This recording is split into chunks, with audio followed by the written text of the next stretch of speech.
Que la grâce de Dieu et que la faveur de Dieu Tout-Puissant, par la miséricorde de Dieu et par sa clémence, par sa grandeur et sa dignité, je remercie le Seigneur Dieu pour cette grâce imméritée pendant ce temps favorable.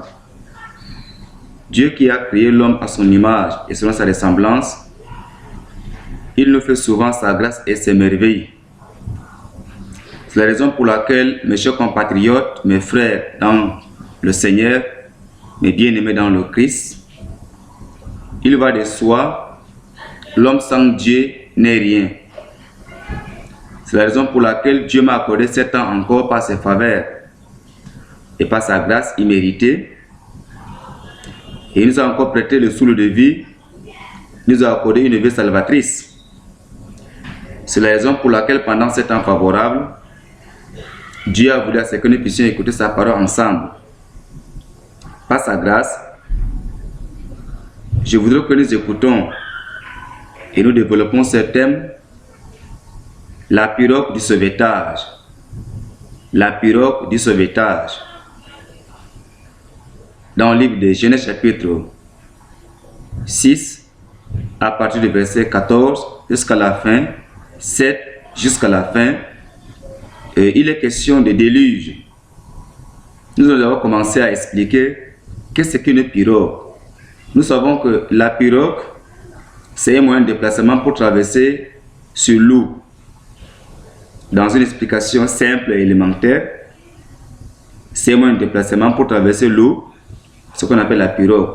Alors, il est question de la pirogue du sauvetage.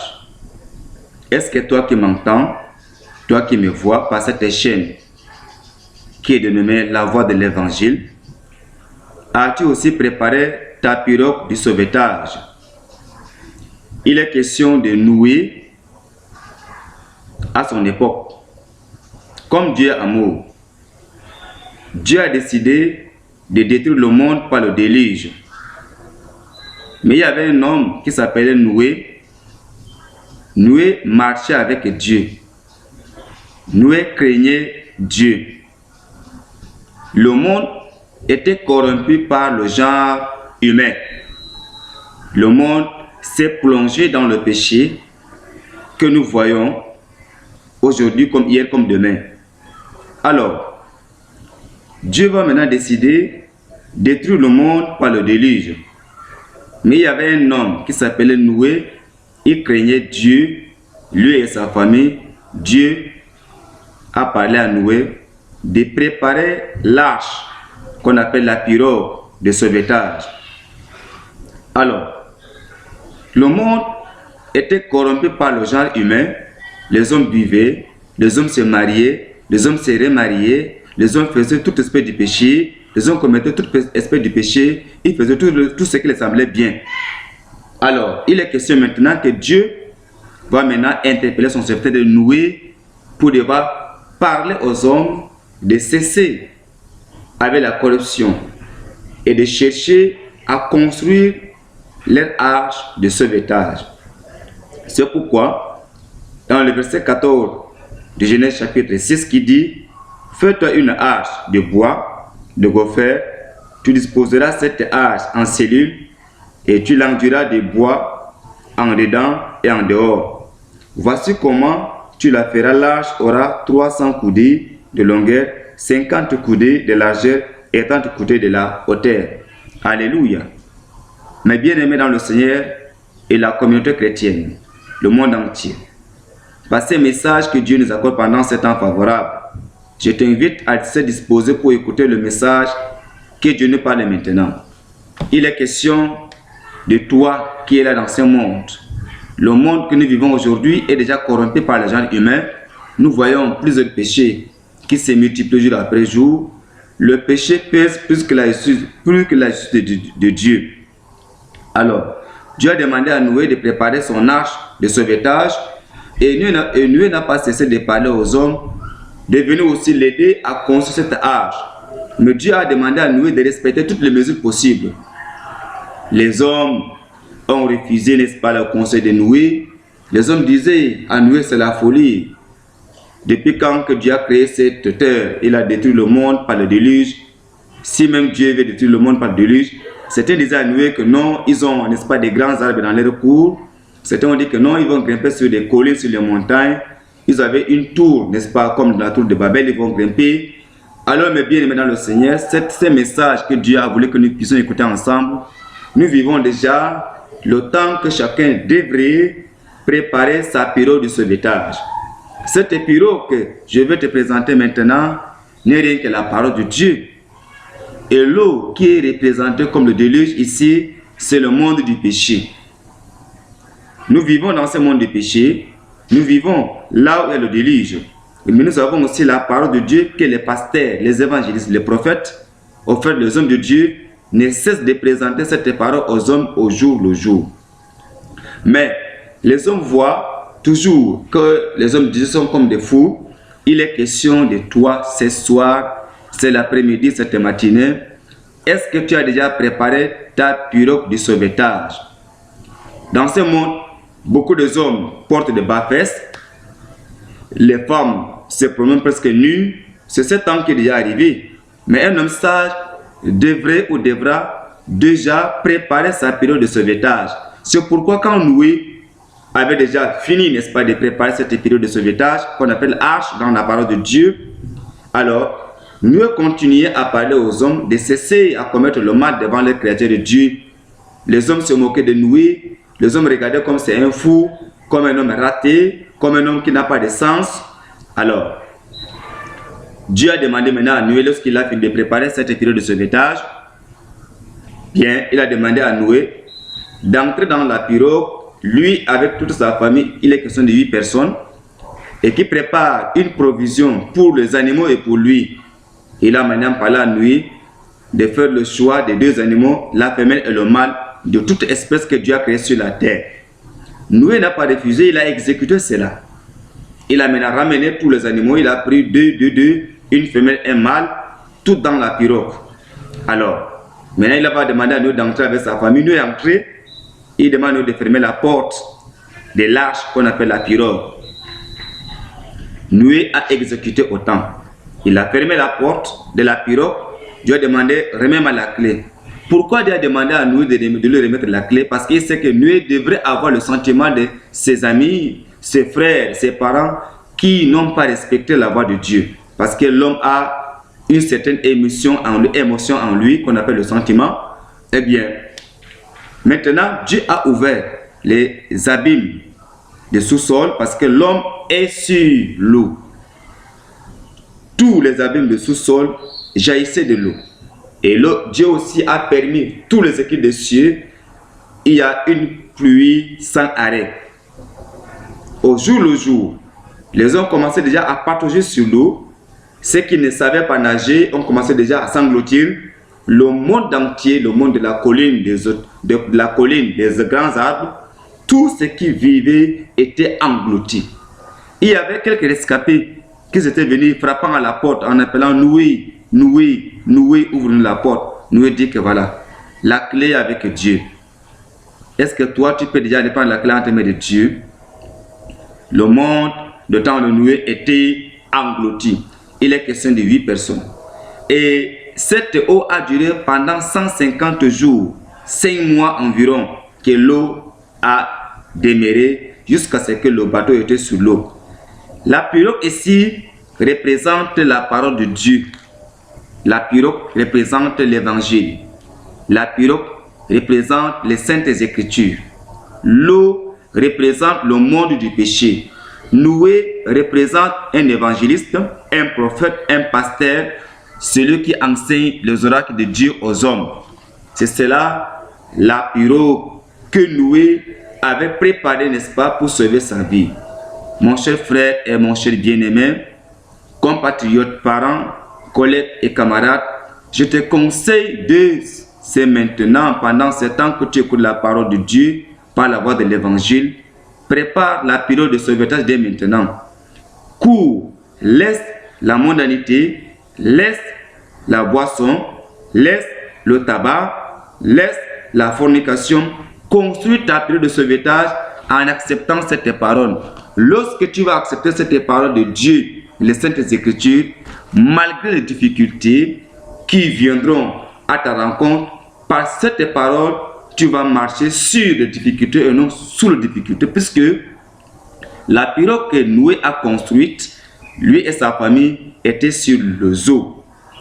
La parole de Dieu, lorsque tu l'acceptes en toi, tu te sanctifies au jour le jour, tu respectes toutes les mesures que Dieu te donne, la hauteur, la longueur et la largeur, tu respectes tous ces ordres que tu te donnes déjà. Lorsqu'il va y avoir une difficulté, il va y avoir une tempête, il va y avoir n'importe quel genre ou d'esprit du péché, tu ne peux pas te laisser marcher sous mesure.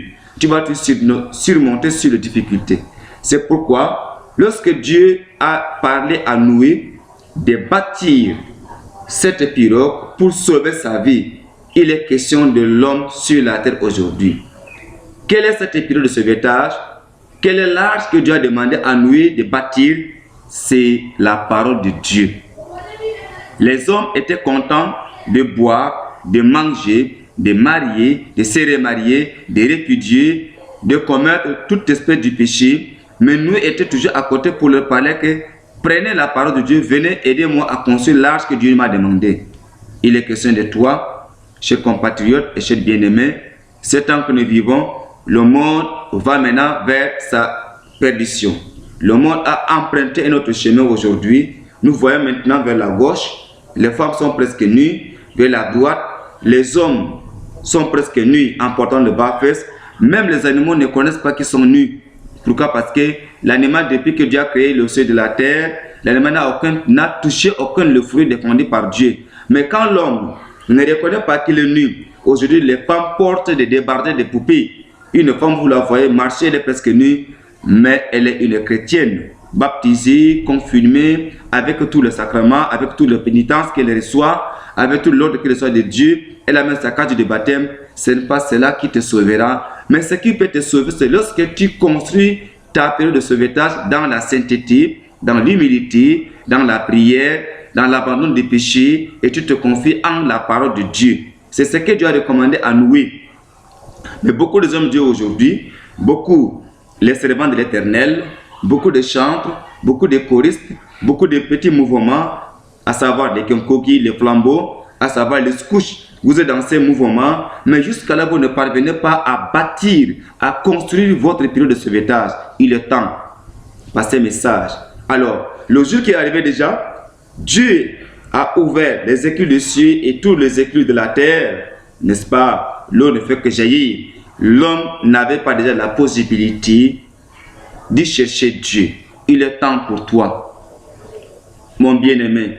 Il est temps pour toi, ma bien-aimée. Il est temps pour toi maintenant pour chercher Dieu dans sa parole. Il est temps pour toi maintenant pour creuser Dieu. Dieu t'appelle en ce moment pendant qu'il t'a demandé de préparer ta période de sauvetage. Prépare cette pirogue ou construire l'arche que Dieu a demandé à Noé. C'est abandonner le mal, abandonner les injures, fuir le péché, venir accepter la parole de Dieu, venir accepter Dieu dans sa parole et mettre sa parole en pratique. Lorsqu'il va avoir une difficulté, cette parole t'aidera à marcher sur les difficultés et non sous les difficultés.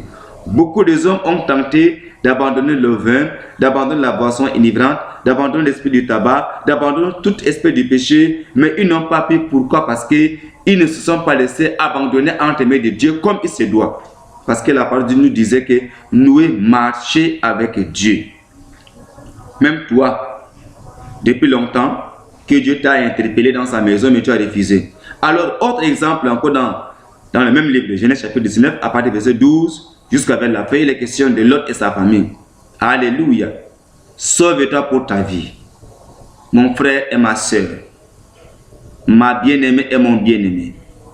Compatriote, je te donne ce conseil, sauve-toi pour ta vie. Construis ta période de sauvetage. Laisse les critiques, laisse les murmures, laisse la haine, laisse la colère, abandonne la fâcherie, abandonne la fornication, abandonne les avortements, abandonne l'esprit d'adultère, abandonne le vol, abandonne tout esprit du péché que tu entreprends davantage dans ta vie, puisque nous sommes arrivés à un temps compliqué. Et nous vivons le temps de Noé maintenant. Et nous vivons ce temps de Lot. Qu'est-ce qui se passe dans les Genèse chapitre 19 à partir du verset 12? Dieu a décidé de détruire le monde de Lot. Comme il a détruit le monde de Noé, il y avait 8 personnes qui ont eu la vie sauve. Au temps de Lot, il y avait Gomorrhe et Sodome. Les habitants de deux villes du nom Gomorrhe et Sodome ont péché, ont multiplié davantage le péché dans leur vie physique, morale, psychique. Qu'est-ce qui s'est passé donc? Dieu a envoyé des anges. Il a envoyé des anges parlant à Lot. Si Lot a certains de ses frères, de ses sœurs, qui peut le dire parce que Dieu a décidé maintenant pour détruire le monde de Lot, Gomorrhe et Sodome. Lot est allé dire à ses gendres, à ses petits-fils, à ses beaux-fils, et en leur parlant à ses filles qui étaient mariées, à certains de ses voisins, de ses voisines, les hommes prenaient comme Lot se plaisanter. C'était comme une plaisanterie, c'était comme de l'amusement, c'était comme des jeux. Oui, toi souvent, même pendant ce temps qui te présente ces messages, ces paroles, si tendres, si douces, tu prenais cela comme de la blague. Mais attends-toi quand les événements, les manifestations douloureuses dans ta vie qui vont t'arriver, tu vas regretter, mais trop tard. C'est la raison pour laquelle Lot est allé maintenant parler à ses gendres, à ses filles, à ses voisins, à ses voisines. Mais en fait, les hommes le prenaient comme c'est de la folie. Les anges ont dit à Noé, à Lot, sauve-toi pour ta vie. Sors. Dieu a décidé pour détruire cette ville de Sodome et Gomorrhe. Lot retardait encore. Les anges étaient obligés de prendre la main de Lot, sa femme, ses enfants, les faire sortir hors de ces deux villes, Gomorrhe et Sodome. Alléluia. Combien de fois tu as écouté la parole de Dieu par des messagers, par des prédicateurs, par des sons religieux, par des songes, par des visions nocturnes, mais tu n'as pas tenu compte de cela. Dieu te prend, sauve-toi pour ta vie. Et la condition que Dieu, les anges donnaient, alors les hommes ont cherché à coucher avec les anges. Quelle infamie, quel péché que les hommes se font qui multiplient jour après jour sur la terre que nous vivons aujourd'hui. Il va de soi, même dans ce monde, au 21e siècle, au 3e millénaire, les hommes ont quadruplé les péchés au temps de l'autre, de même au temps de Noé. Puisque les hommes marchent presque nus. Puisque les femmes marchent presque nues, les hommes marchent presque nus, les hommes se donnent volontairement dans le péché, pas dans la vie des cache-cache comme au temps ancien. Alors, les hommes ont décidé pour coucher avec eux, les hommes. Jusqu'à l'autre a demandé s'il peut prendre ces deux filles qui étaient vierges, aller faire ce qui les semble bon. Ils ont refusé. Alléluia. Combien de fois tu as pris en haine dans ton cœur le pasteur qui te présente la vérité? Combien de fois tu as pris ton serviteur dans ton cœur parce qu'il te montre le chemin du salut? Il est question de toi pendant ce temps. Sauve-toi pour ta vie. Les anges ont dit à Lot, voilà, je vous ai fait, nous vous avons fait sortir, n'est-ce pas, de ces deux villes. Mais ne regardez pas en arrière. Toute personne qui regarde en arrière, il deviendra une statue de sel. Et cours vers la montagne où je te montrerai. Noé, l'autre autant pour moi, est sorti déjà en courant lorsque Dieu les a sauvés de cet désastre, il a sauvé de cette difficulté qui est en chemin. Il courait, mais Dieu a envoyé le feu. Et la femme de l'autre regarde en arrière, elle devient une statue de sel. Alléluia. Jusqu'à là où je te parle, cette femme de l'autre, elle devient toujours une statue de sel. Présentement, je te parle. Oui, il est question de toi. On ne doit pas prendre Dieu et maman. On ne doit pas prendre Dieu et regarder en arrière. Combien de fois tu viens à l'église, tu as pensé à la maison? Combien de fois tu es en train de prier, tu as pensé encore sur ton activité que tu as laissée? Combien de fois tu es devant Dieu, tu es en train de méditer, mais ta pensée est occupée quelque part? Combien de fois tu es devant Dieu, tu manipules ton appareil, tu laisses des messages à tes copains, à tes copines pour distraire les hommes? Sauve-toi pour ta vie. Nous sommes arrivés pendant cette génération méchante où le péché a cru, où le péché est devenu n'importe comment. Même le père ne connaît pas sa fille. Même la fille ne connaît pas son père. Il est question de toi. Cherche Dieu. Sauve-toi pour ta vie. Construis ta pirogue de sauvetage. Sauve-toi pour ta vie. Il est temps de chercher Dieu dans sa parole. Sauve-toi pour ta vie. Mon voisin, ma voisine, cher compatriote, laisse les maquillages que tu appliques. Ma soeur, ne peux pas souffrir ta tête. Ma soeur, ne peux pas souffrir tes chevelures. Sauve-toi pour ta vie. Ma soeur, arrête avec les avortements. Sauve-toi pour ta vie. Prépare la pirogue de sauvetage pour ton âme. Mon frère, cesse de fumer le tabac. Cesse de fumer la cigarette. Sauve-toi pour ta vie.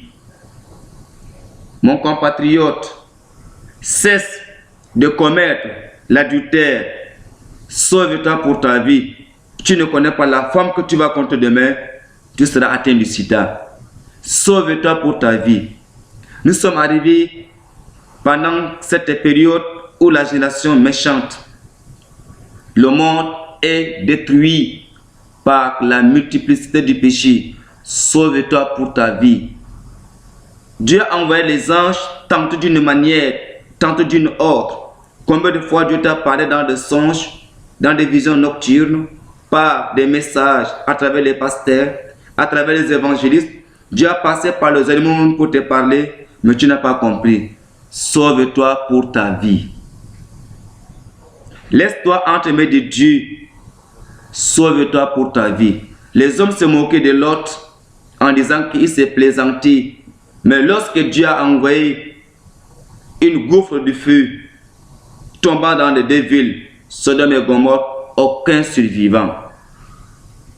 Mais l'autre, Dieu l'a sauvé. Mais par devant, l'autre va dévier. Pendant que je te parle ici, ne regarde pas ni vers la gauche ni vers la droite, regarde devant toi. Sauve-toi pour ta vie. Chers compatriotes, je ne suis pas là pour t'accuser, mais le Seigneur Dieu m'a disposé pour te montrer le chemin auquel peut atteindre Dieu. Cette pirogue n'est rien que l'évangile. Cette pirogue n'est rien que les saintes écritures. Cette pirogue n'est rien que les messages que les pasteurs te donnent à travers Dieu. Cette pirogue que je te demande, c'est la parole de Dieu. Prends cette parole avec deux mains. Tu as souvent frappé ta poitrine que non, tu n'as pas de temps pour Dieu. Mais si Dieu disait il n'a pas ton temps, est-ce que tu peux atteindre même la nuit ou le jour, le matin? Lorsque Dieu a parlé à Noé, Noé s'est efforcé, mais ce n'était pas n'importe quel bois, c'était le bois de gopher. Alléluia. Et Noé t'a parlé. Et Noé continue à te parler maintenant. Noé continue à te parler maintenant. Dieu continue à te parler pendant que tu me regardes. Ne touche pas au mal. Ne prends pas le mal. Ne goûte pas le mal. Sauve-toi pour ta vie. La pirogue de sauvetage. As-tu déjà cette pirogue de sauvetage dans ta vie? As-tu déjà reçu cette pirogue de sauvetage dans ta vie? Quand le Fils de l'homme, Jésus-Christ, revient bientôt, seras-tu prêt pour présenter une bonne offrande, une bonne odeur à lui? Sauve-toi pour ta vie. Voici le temps favorable pour recevoir la grâce de Dieu. Sauve-toi pour ta vie. Es-tu prêt pour recevoir Le don de Dieu, pendant que Dieu te parle en ce moment, sauve-toi pour ta vie. Dieu te conseille de préparer ta pirogue. Tu perds ton temps dans des bas-fesses, tu perds ton temps à porter des préservatifs de condoms, tu perds ton temps à partager des grossesses aux jeunes filles, tu perds ton temps à être dans le franc-maçon, dans des sectes pernicieuses. Sauve-toi pour ta vie. Construis ton bateau, la pirogue de sauvetage pour ton âme, pour sauver toi et ta famille. Il est question de toi, que Dieu a envoyé une note pour te dire qu'il est temps de se sauver. Il est temps de se préparer. Il est temps de sortir de ce monde du péché. Le déluge était que le monde du péché. Le déluge était que le mensonge. Le déluge était que le vol. Le déluge ici était que les fornications. Le déluge ici était que le tabagisme. Le déluge était l'esprit de l'alcoolisme. Le déluge était que la haine, la colère, la fâcherie, la tricherie, des choses semblables. C'est cela qui était le déluge. Prépare-toi pour se sauver et prépare cette pirogue du sauvetage. Elle est là autour de toi. Elle est là dans ta vie. Elle est là dans ton cœur. Elle est là autour de toi. À chaque moment quand tu te reposes, les anges te parlent. Dieu envoie les anges pour te parler que sauve-toi pour ta vie. Cours. Sauve-toi de cette génération méchante. Tu as aimé tendance faire du mal à ton prochain. Prépare ta période de sauvetage. N'attends pas le dernier jour. Les 16 hommes s'y disaient à Noé que non, même si Dieu a décidé de détruire le monde par le déluge, nous allons, n'est-ce pas, grimper sur des collines. Nous allons, n'est-ce pas, grimper sur la montagne ou les montagnes. Nous avons, n'est-ce pas, des épilons très longs, nous allons grimper. Nous avons des tours que nous avons construites, ils sont là. Même si le déluge vient n'importe comment, ça ne peut pas dépasser peut-être 50 mètres. Mais tout a été le contraire. Tu diras que maintenant tu n'as pas de temps pour accepter Dieu étant jeune. Parce que les pasteurs sont pauvres. Ils te parlent, c'est pour acheter tes biens matériels. Tu n'as pas de temps pour Dieu. Tu vas attendre le jour que si tu seras gravement malade, tu vas appeler les pasteurs. Dieu peut prendre ta vie pendant que tu es même debout. C'est ton déluge. Mais cette pirogue n'est rien que les saintes écritures.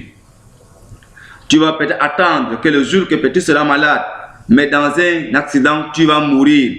Tu ne connais pas. Prépare ta pirogue de sauvetage. Cette pirogue est autour de toi. Par ces messages et par la voix de l'évangile, je te conseille, mon frère, prépare ta pirogue de sauvetage. Comme Dieu a dit à l'autre, sauve-toi pour ta vie. L'autre retardé, il tardait encore en regardant à gauche et à droite. Mais Dieu a envoyé les anges prendre la main de l'autre, sa femme et ses 2 filles, 4 personnes, le fait sortir hors de la ville de Sodome et Gomorrhe. Mais parmi les 4 personnes, l'une va dégringoler, va pécher, va regarder en arrière et elle est devenue les statues de sel. Mais c'est toi. Tu ne connais pas ton jour. Dans le livre de Job, chapitre 34, à partir du verset 14, il nous dit, Dieu parle tantôt d'une manière, tantôt d'une autre. Dieu parle par des songes. Dieu te parle par des rêves. Dieu te parle par ton voisin. Dieu te parle à travers moi pour te sauver de ta mauvaise manière de vivre. Dieu t'a parlé par ton animal. Dieu t'a parlé à travers un accident de circulation. Dieu t'a parlé à travers une maladie. Dieu t'a parlé à travers une difficulté. Mais il dit, l'on n'y prend pas garde. Combien de fois Dieu t'a parlé, mais tu n'as pas pris garde. Tu regardais comme de la blague, comme de la plaisanterie. Mais tu ne connais pas ton jour. L'homme n'est pas maître de son souffle pour pouvoir le retenir. Ecclésiaste 8, 8. L'homme n'est pas maître de son souffle pour pouvoir le retenir. Ecclésiaste 8, du verset 8. Tu ne connais pas ton jour. Comme tu ne connais pas ton jour, cesse de commettre les espèces du péché. Cherche à construire ta pirogue de sauvetage pour ta famille. Sauve-toi pour ta vie de cette génération si méchante qui close à ta porte. Il est temps de recevoir cette grâce. Mais comment faire donc pour se sauver de cette génération si méchante? Dans Matthieu 11, du verset 28 jusqu'à 30, Jésus dit, « Venez à moi, vous tous qui êtes fatigués et chargés. » Toi qui es fatigué par des gonopécies, toi qui es fatigué par le sida, toi qui es fatigué par des pertes blanches, toi qui es fatigué par des règles douloureuses, toi qui es fatigué par cet esprit de stérilité dans ton foyer, viens, Jésus te donnera le repos de ton âme. Son joug est doux et léger pour te remplacer par ce qui pesait. Le péché pèse plus qu'une montagne. Venez à moi, vous tous qui êtes fatigués et chargés. N'es-tu pas fatigué de la boisson enivrante? N'es-tu pas fatigué de la sorcellerie? N'es-tu pas fatigué de l'anthropophage? N'es-tu pas fatigué de tabac? N'es-tu pas fatigué de l'avortement? N'es-tu pas fatigué de choses semblables? Tu as cherché les voies et moyens pour avancer, tu n'as pas trouvé cette voie. Mais voici la voie de l'évangile. Viens. Il n'est jamais trop tard pour toi. Il y a encore du temps pour toi. Il y a encore des solutions pour ta maladie, pour ton difficulté. Sauve-toi pour ta vie. Et dans Acte 3, 19, 21, il dit, répentez-vous donc et convertissez-vous. Répands-toi. Réveille-toi parmi les morts. Réveille-toi d'entre les morts. Réveille-toi. Dépêche-toi. Viens et accepte Dieu, compatriote. La pirogue du sauvetage. Construis ta pirogue de sauvetage. Tu te sauveras toi-même et ta famille. Il est question de toi que tu viens pour recevoir la grâce de Dieu, car cette pirogue de sauvetage n'était que la parole de Dieu. Le déluge était le monde du péché. Noé était celui qui te parle en face. Le serviteur t'a parlé. Les évangélistes t'ont parlé. Les pasteurs t'ont parlé. Dieu t'a parlé à travers des songes, à travers des visions nocturnes, à travers les animaux, mais tu n'as pas pris garde. Il est temps de préparer ta pirogue de sauvetage. Cette pirogue n'est que la parole de Dieu, que jour après jour, que Dieu te présente par les hommes de Dieu, pendant que tu passais par des songes religieux, par les hommes qui parlaient, qui causaient, qui te montrent le chemin dans le moyen dont tu dois sortir de cette génération méchante, mais tu n'as pas compris. Sauve-toi pour ta vie, comme Dieu a parlé à l'autre. Il a pris la main de l'autre, de même que sa femme. Il les a fait sortir 4 personnes, mais une, elle va devenir une statue de sel. Toi, pendant ce temps favorable, je te conseille par la voie de l'évangile, il est temps de se sauver de cette génération si méchante. Jésus t'appelle maintenant. Viens, toi qui es fatigué et chargé, pour recevoir la grâce dans les Saintes Écritures. Compatriotes, voici le message. Que Dieu te bénisse. Reçois ce message dans le sang de Jésus. Reçois ce message par la grâce de l'évangile. Si tu as des problèmes spirituels, tu peux contacter par ce numéro de WhatsApp plus 235 66 52 252. Que le Seigneur Dieu te bénisse. C'est ton serviteur Emmanuel Gangran qui est devant toi. Il te présente le message par la voie de l'évangile. Sauve-toi pour ta vie. Construis ta pirogue de sauvetage. Que Dieu te bénisse et qui t'aide à se sauver de cette mauvaise manière de vivre et que l'an demain, tu deviens la famille d'Abraham. Au nom de Jésus-Christ. Amen.